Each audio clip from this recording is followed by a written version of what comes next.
Welcome to Techidia Institute. I'm Dubisi Ekekwe. Our conversation today will focus on estimating the true population of Nigeria. Of course, there have been many cases where people are saying that they do not believe that Nigerian population is up to 200 billion. But from our data and the extrapolation we have done using alternative or call it secondary data sources, we do believe that Nigeria is up to 200 million. In our businesses, in our startups, we tell our founders that the population of Nigeria is actually around 200 million. That is a very critical thing because if you do not have that clarity, the hypothesis that you are putting up in the market for the validation may actually be very, very off. So how did we do that? We began with INEC, the Independent National Electoral Commission. According to INEC, the total registered voters as of 2019, Nigeria has about 84 million people. And because this voters register is used for both national and local elections, we do believe that that register is right.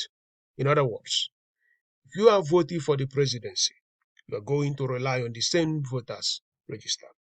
If you are voting for the Senate, if you are voting for the House of Representatives, if you are voting for the state houses of assemblies, the same voters register is used. In other words, even if you think that one region in the country has inflated the population of the citizens for a presidential election, you have to justify that and make your case why in the local elections, why those that lost are not contesting that election was fraudulent. In other words, if you are using a voters register upon which people are voting for the presidency, people are also voting for who goes to the the state house of assembly.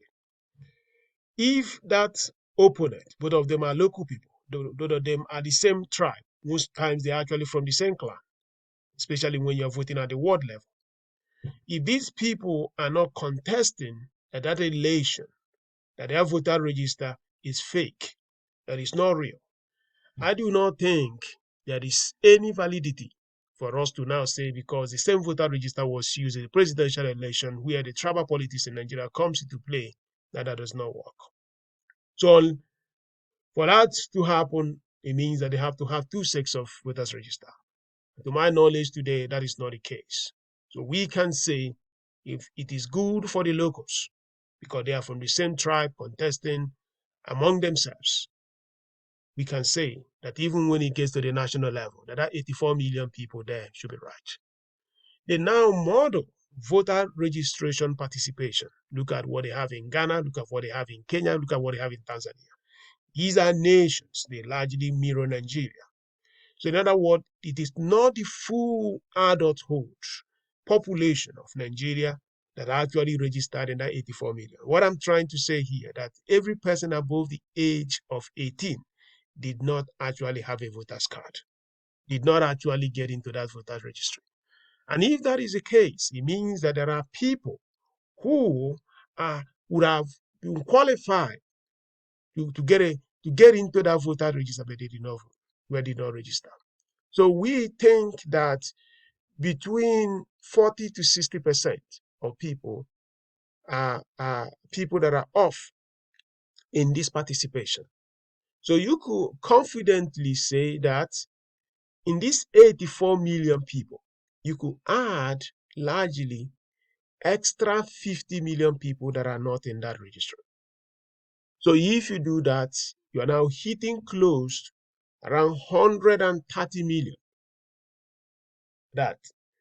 So using what we have in Kenya, using what we have in Ghana, using what we have in Tanzania, we do the extrapolation. Let's assume that we cannot believe any data from Nigeria, but we can confidently rely on the percentages of these nations.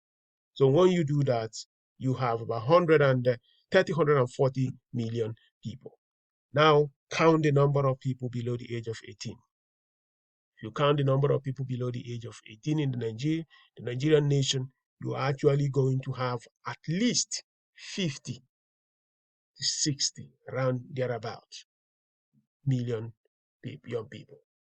If you add it up, you're hitting about 190 at least citizens. In short, the World Bank has that data 195 people as the total population of Nigeria. But I'll tell you this, that Nigeria is very close to 200 million people. And if Nigeria is 200 million people, we know that.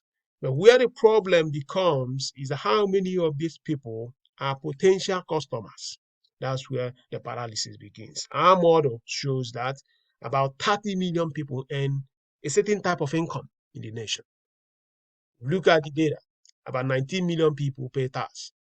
19 million people pay tax in 2018. And if 19 million people pay tax in 2018, we can now, let's just be very generous and say in 2020, 21 people, because they have ramped up a lot how people pay tax. We have 21. Then in the informal sector, let's give about there are other people that earn income, but they didn't pay tax. Put about 9 million people. We're now hitting about 30 million people that earn income. Remember, somebody that earned minimum wage in Nigeria still the pay as you earn. So he earned 30,000 naira. He earned 30,000 naira a month. And he paid tax. He was included in now 21. Technically, that's not necessarily an income because he doesn't have a lot of disposable income. So, but we just add it, we're going to have around 30 million. But in a worst case scenario, looking at it in a pessimistic model, let's say the informal sector, instead of 9 million, somehow they ramped up to 12 million. Maybe you are now having 33 million, but that's not necessarily the case. So the best estimate is 30 million. And if you are building a business model, it's very, very important that you examine, run your strategy, run your execution and playbook, thinking that there are only 30 million people that you have to reach. And these 30 million people will now carry the other 170 million people. You are listening to Tekidia Institute.